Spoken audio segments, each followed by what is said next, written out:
Can you tell us about your meeting with Trump the other day, and now that you're coming to Iowa, you're going to see him tomorrow at the Family Leadership Summit? I know you guys are close, but do you also want to kind of distance yourself at all? You know, look, I'm not looking to distance myself from anybody.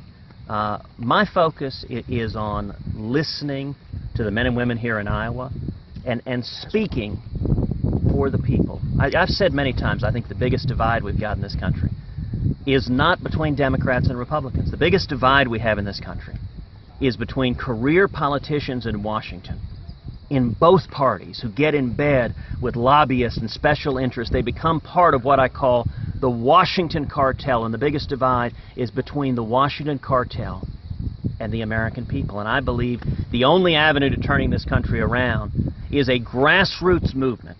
Much like in 1980, the Reagan Revolution, what I'm trying to do more than anything else is energize and mobilize and inspire millions of courageous conservatives. That we can turn this country around if it comes from the people, and so that's where my focus and attention is. So what's your reaction to a Politico report today that says that you're the one that's hurt the most by Trump jumping in? Oh, you know, reporters love nothing more than playing the game of politics. This isn't a game. What I focus on is the men and women, the grassroots. That's where the strength of our campaign comes from, is the men and women on the ground. You know, if I paid attention to what reporters wrote, I wouldn't be in the U.S. Senate. When I launched my Senate campaign, I was at 2%. Every political reporter for a year wrote Cruz has no chance of winning, if they ever wrote anything at all.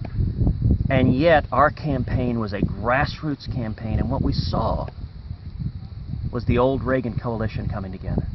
Conservatives, libertarians, evangelicals, young people, Hispanics, women. That's what we saw coming together. And we're seeing the exact same thing coming together here in Iowa. One of the things that I am most encouraged about is the incredible breadth of support we're seeing across the state of Iowa, across ideological lines, across class lines, across geographic lines. We've got to bring together that old Reagan coalition, and that's exactly what we're seeing.